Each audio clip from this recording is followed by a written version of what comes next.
이번에 글로벌 투자은행 매커리 측에서 갑작스럽게 보고서를 발표했는데요.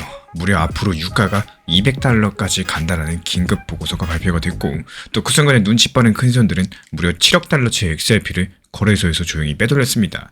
근데 진짜 무서운 건 이게 아닙니다. 지금 이란 측에서는요, 전 세계 원유의 20%가 지나가는 바닷길을 막아놓고선 이 통행료를 달러가 아니라 중국 돈, 위안화로서 내라고 강제하고 있는 상황인데요. 50년 동안 전 세계를 지배했었던 이 달러 패권 시대가 지금 이 순간 흔들리고 있는 모습이고요. 또 그 빈자리를 누가 채울 수 있을지 오늘 영상에서는 이 팩트만 가지고 그 정답을 보여드려 보도록 하겠습니다. 이번 영상 끝까지 보시면 지금 폭락장이 완전히 다르게 해석이 되실 거예요. 먼저 지금 호르무즈 해협에서 이란이 걷는 통행료가 배 한 척당 최대 200만 달러인데요. 이 돈은 미국 달러로 받는 게 아닙니다. 중국의 위안화로 내라고 강제하고 있는 모습인데, 로이즈 리스트, 블룸버그 같은 해운 전문 매체들이 이걸 확인을 했고, 이게 왜 중요하냐? 지금까지 50년 넘게 전 세계 원유 거래의 80% 이상은 달러로만 이루어져 왔습니다. 이거를 페트로달러라고 하는데, 쉽게 말씀드려가지고 석유를 사려면 무조건 달러가 있어야 됐던 겁니다. 그래서 전 세계 나라들이 달러를 쌓아두고 있었고, 그게 달러가 세계 최강 화폐로 군림할 수 있었던 핵심적인 이유였는데요. 근데 이란이 지금 그 규칙을 깨고 있는 상황이에요. 실제로 중국의 국영해운사 코스코 소속 선박 두 척이 안전을 보장을 받았음에도 불구하고 해협 통과를 거부당해서 돌아가는 사태까지도 발생을 했는데요. 이 바닷길이 막히다 보니까 기름값이 더 상승할 수밖에 없겠죠.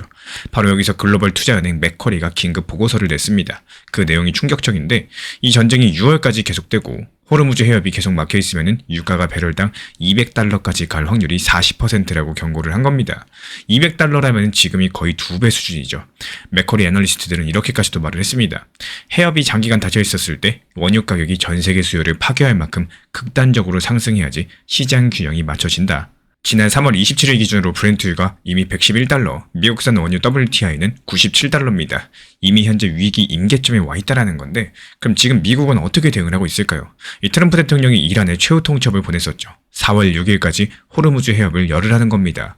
보복 공격 유예 기간에 대해서 10일 더 준 건데, 그리고 같은 날 제이디 벤스 부통령이 이스라엘 네타냐후 총리랑 전화 통화까지도 했습니다. 지금 현재 시장을 짓누르고 있는 전쟁이 몇 주 더 갈 거다, 이런 공포감 자체가 이스라엘 강경파 쪽의 발언이 과대 포장된 결과물이고요. 또 막전 막후에서는 미국의 최고위급 인사가 전쟁을 끝내고자 협상 채널을 돌리고 있다는 사실입니다. 결국에 벤스 부통령 측에서 확전론자가 아니라 협상가 역할을 하고 있다는 점이 팩트인데요. 그럼 이 전쟁과 유가 폭등이 우리 암호화폐 시장에는 과연 어떤 영향을 미치고 있을까요? 여기서부터 소름 돋는 얘기가 시작이 됩니다. 3월 초 전쟁 충격으로 암호화폐 시장 전체가 투매에 빠졌죠. 글래스 노드 측 데이터에 따르면요, XRP 보유자의 60% 이상이 매수한 가격보다 낮은 손실 구간에 들어갔습니다. 이 전체 유통량의 66%, 368억 개 토큰이 몰려있는 상황이고, 미실현 손실액만 $508억 달러입니다. 이 수준이 2018년 그리고 2022년 대폭락장 바닥에서 나왔던 극단적인 공포 수치랑 거의 일치하고 있는 상황인데요. 파생상품 미결제 약정은 22억 4천만 달러고 2025년 초 이후에 최저치까지도 떨어졌습니다. 펀딩 비율은 10개월 내 가장 깊은 마이너스를 기록 중에 있어요. 말 그대로 지금 개인들이 겁에 질려가지고 전부 다 던지고 있다는 건데, 근데 바로 이 시점에서 온체인에서는 또 정반대 현상이 벌어지고 있습니다. 100만 개에서 1억 개 XRP를 가진 대형 지갑들, 그러니까 이른바 고래들이 단 48시간 만에 13억 개의 XRP를 쓸어담기 시작을 했고요. 센티먼트 온체인 분석 업체 데이터에 따르면은 대형 지갑들이 단기간에 1억 1천만 개, 약 그리고 1억 5,200만 달러치를 추가 매집을 했습니다. 또 그 전인 2월 달에는 2억 3천만 개, 약 3억 3,500만 달러치를 흡수한 바가 있었죠. 거래소에서 빼가지고 개인이 직접 관리하는 콜드 스토리지, 쉽게 말씀드려서 인터넷에 연결 안 된 안전금고로 XRP를 옮기고 있는 겁니다. 그 결과로서 전 세계 거래소에 남은 XRP 물량은 129억 개 정도로 떨어졌고요. 지난 2021년 5월 이후로 5년 만에 최저치를 기록 중에 있습니다. 그만큼 XRP 공급량이 현재 딸리고 있다는 거죠. 하지만 여기에 대한 반론도 존재는 하는데요. 이 거래소 출금이 반드시 중장기 보유를 위한 저점 매집이다, 이렇게 단정할 수는 없겠습니다. 이 전쟁 같은 극단적인 위기 상황에서 거래소가 갑자기 동결될까봐 자산을 안전한 개인 지갑으로 피산시킨 거, 리스크 회피일 수도 있거든요. 하지만 이 반대 해석만으로는 설명이 안 되는 부분들이 또 존재합니다. 자산을 만약에 피신을 시킨 거라면은 매집량이 동시에 급증할 이유가 없겠죠. 단순하게 고래들은 거래소에서 빼기만 한 게 아니라요, 새로 매집해가지고 빼고 있습니다. 2월 달에는 3억 3,500만 달러, 3월달에는 1억 5,200만 달러, 추가로 계속 매수하면서 그리고 동시에 콜드 스토리지로 옮기고 있다는 게 온체인 데이터로 확인된 거니까요. 게다가 파생상품 시장에서 레버리지 포지션은 전부 다 정리가 됐는데요. 이 현물 매수만 집중되고 있다는 거는 단기 차익이 아니라 조금 더 긴 그림으로 보고 있다는 뜻으로 해석이 가능하겠죠. 그러면 이 고래들은 도대체 뭘 보고 이러는 걸까요? 여기서 퍼즐이 맞춰집니다. 아까 이란이 위안화로 통행료를 받고 있다고 말씀드렸었죠. 이건 이란 혼자만의 행동이 아닙니다. 브릭스, 그러니까 브라질, 러시아, 인도, 중국, 그리고 남아프리카 공화국까지 이 경제동맹들에서 지금 미국 달러랑 스위프트 결제망에서 벗어나려는 움직임들을 본격적으로 가속화하고 있어요. 러시아 측에서는 자체 디지털 화폐, 디지털 루블을 예산 결제에 공식 도입했고요. 인도 중앙은행은 브릭스 정상회의에서 각국의 디지털 화폐를 서로 연결하자라고 공식 제안했습니다. 나토의 핵심국인 터키마저도 이 중국의 지지하에서 브릭스 가입을 추진하고 있는데요. 여기서 구조적인 문제가 생겨요. 위안화, 루브라, 루피아 이렇게 여러 가지 다양한 화폐들이 달러가 없이 서로 직접 거래하려면은 중간에서 연결해줄 수 있는 무언가가 당연히 필요하겠죠. 서로 다른 화폐 시스템끼리 마찰이 없이 돈을 주고받을 수 있게 해주는 이 중립적인 연결 장치가 반드시 필요한 거고, 그리고 바로 이 자리에 리플의 XRP가 들어가고 있습니다. 사우디아라비아 리야드 은행 자산 규모만 1,300억 달러가 넘는 금융기관의 혁신 부분이라고 할 수 있는 질 쪽에서는요, 리플과 전략적인 파트너십을 공식적으로 발표했습니다. 국경 간의 결제, 디지털 자산 보관, 자산 토큰화 이 세 가지 분야에서 협력하기로 한 건데요. 그동안 암호화폐에 상당히 보수적이었던 사우디가 이제 국가 아젠다인 비전 2030을 위해서 태도를 완전히 바꿨다는 거고, 아랍에미리트에서는요, 디지털 은행 잔드뱅크가 리플과 손잡고 리플 레저 위에서 아랍에미리트 법정화폐 디르함에 연동되는 스테이블 코인 AEDZ를 직접 발행하기로 했습니다. 그리고 여기서 리플의 달러 연동 스테이블 코인 RLUSD도 함께 취급을 하는데요. 호주에서도 정부 공식 라이선스를 받은 호주 달러 연동 스테이블 코인 AUDD가 리플 레저 위에서 돌아가고 있습니다. 여기서 중요한 변화가 뭐냐? 예전에 리플이 도이치뱅크 같은 곳과 했던 초기 파트너십들, 그냥 내부 소프트웨어 테스트 수준이었습니다. XRP 토큰 자체가 쓰이지는 않았었어요. 근데 지금은 조금 달라졌죠. 각 나라들의 실제 법정화폐 가치를 가진 스테이블 코인들이 리플 레저라는 이 하나의 네트워크 위에서 직접 거래를 일으키고 있다는 겁니다. 달러, 디르함, 호주 달러 이런 것들이 XRP를 중간 다리 삼아가지고 4초에서 6초 만에 결제가 끝나는 구조가 실제로 작동하기 시작을 했고, 물론 반대로 볼 수도 있겠어요. 이 사우디 리야드 은행과의 파트너십은 아직까지 양해각서 단계이고요. 법적 구속력이 강력한 건 아닙니다. 이걸 가지고 사우디 전체 은행이 XRP를 도입한다? 이렇게 보는 건 당연히 무리일 수 있겠죠. 하지만 여기까지는 확인이 됐고 또 그 이상은 확인이 되지 않았다는 전제 하에서 흐름을 보면요, 사우디의 1,300억 달러 규모 국제금융기관이 양해각서라도 체결했다는 거, 이 자체가 그동안 꽁꽁 닫혀있던 이 중동 금융의 문이 열리고 있다는 신호겠습니다. 그리고 아랍에미리트의 잔드뱅크는 양해각서가 아니라요, 실제로 스테이블 코인을 리플 레저 위에서 발행하기로 한 겁니다. 이건 테스트가 아니라 실행 단계인데요. 그렇다면 앞으로 어떻게 전개가 될 수 있을까요? 이 중동전쟁 같은 경우에 제3차 세계대전으로까지 번지지는 않겠지만 이란의 호르무즈 해협 부분 통제랑 또 위안화 톨게이트 운영들은 쉽게 풀리지 않을 가능성이 높습니다. 유가는 200달러라는 극단적 수준까지는 아니더라도 이 배럴당 100달러에서 130달러 사이의 높은 수준을 유지하게 될 거고, 이렇게 되면 물가가 잡히지 않으니까 미국 연준은 올해 금리를 내릴 카드를 쓸 수 없게 됩니다. 실제로 로이터가 82명의 이코노미스트를 대상으로 조사해봤는데요. 61명 정도가 다음 분기 금리 동결을 예상했고, 그리고 절반 이상이 금리 인하 시점을 최소 9월달 이후로 봤습니다. 이런 상황이 길어진다, 사우디, 아랍에미리트, 중국, 러시아 같은 나라들 더 이상 달러에 의존하지 않을지도 모르겠습니다.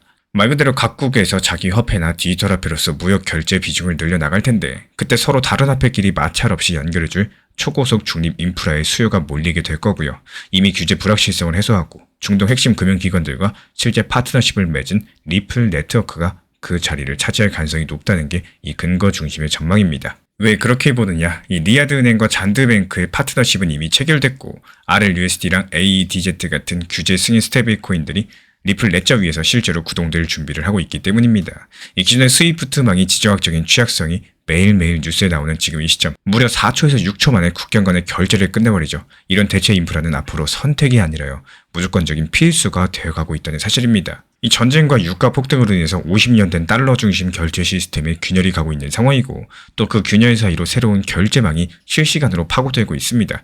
이 개인분들께서 공포에 던지는 바로 그 물량들에 대해서 또 고래들은 역사적인 규모로 XRP를 저점에서 쓸어 담고 있습니다. 그러면은 다가오는 4월 6일 이 트럼프의 최후 통첩 기한이 지나게 되면은 이란은 과연 어떤 선택을 할 수 있을까요? 이 답에 따라 가지고 시장의 다음 판이 결정이 될 텐데 다음 영상에서 추적해 보도록 하겠습니다. 장기 투자라는 개념에 대해서 우리가 흔히 알고 있는 방식 그대로 받아들이기보다는요. 지금 시장에 맞게 조금은 다른 관점에서 다시 생각해 볼 필요도 있겠습니다.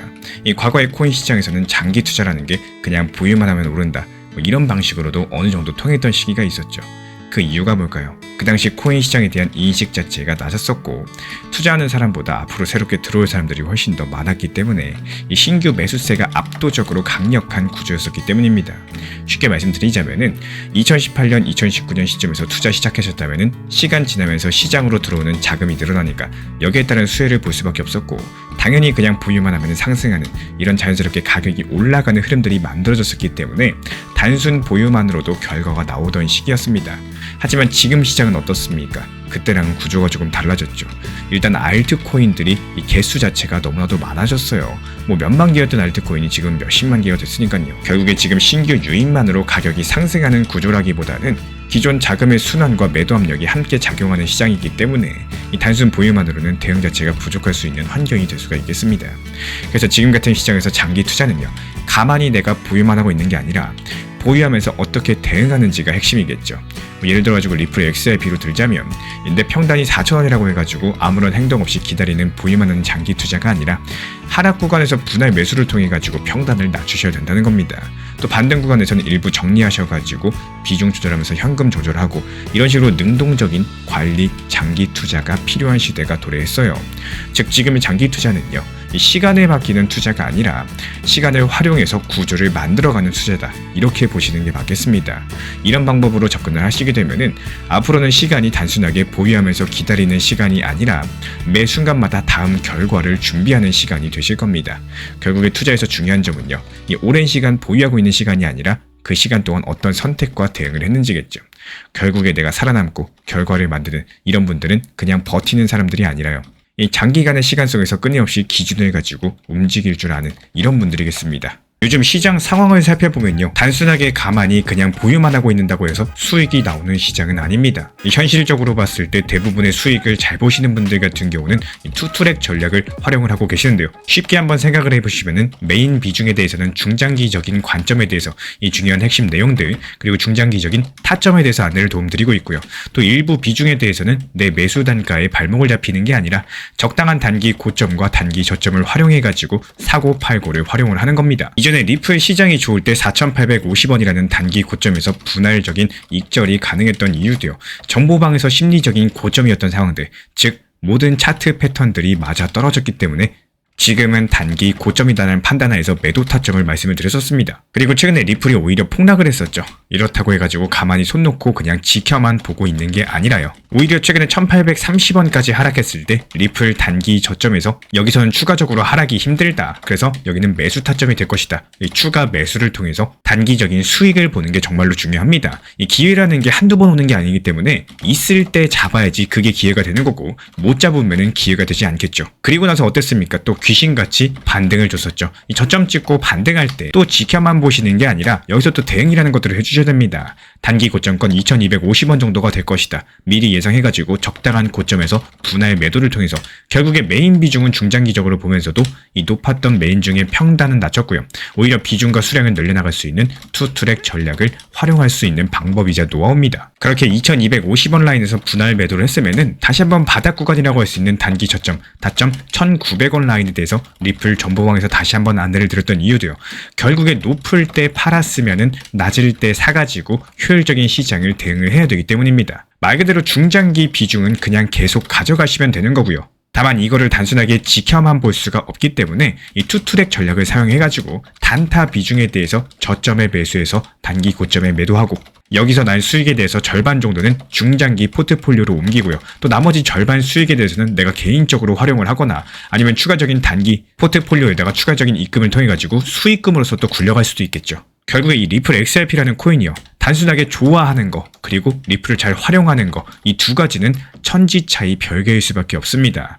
혼자서 잘 하시는 분들은 계속 그 방법대로 활용하시면 되는 거고, 하시다가 막히는 분들, 아니면 처음이라서 잘 모르는 분들, 여태까지 해왔던 방법대로 해봤는데 수익이 잘 안 났던 분들, 또는 내가 낸 수익에 대해서 만족하지 못하는 분들 같은 경우는 단순하게 저희 채널에서 운영 중에 있는 정보방 입장하셔도 좋습니다. 반드시 여기에서는 필요로 하시고, 또 리플에 대한 대응과 브리핑, 속보 같은 것들, 업비트 현물 매매로서 받아보고 싶으신 분들, 이런 분들께서만 신청 주시면은 입장 안내 도움 드리도록 하겠습니다. 제가 안내해드리고 있는 코인 신사 채널 멤버십 전용방에 대해서 짧게 설명드려 보도록 하겠습니다. 리플, 암호화폐 시장에 대한 중요한 이슈, 그리고 브리핑이나 시장의 흐름에 대한 전문적인 분석 내용 설명과 함께 차트상의 기술적 분석, 온체인 지표와 투자 심리에 대한 내용들을 같이 안내 도움 드리고 있고, 가장 중요한 투자 심리를 컨트롤하기 위해서 포트폴리오의 구성에 대한 노하우, 투자 심리 컨트롤에 대한 내용도 같이 안내 드리고 있습니다. 코인 신사 스터디 멤버십 가입하신 분들께서는 아래 번호 혹은 신청 링크 통해서 남겨주시면 제가 연락드리고 있고, 안내 설명과 함께 신사 채널 리플 전용 멤버십 방에도 입장 안내 설명드리고 있습니다.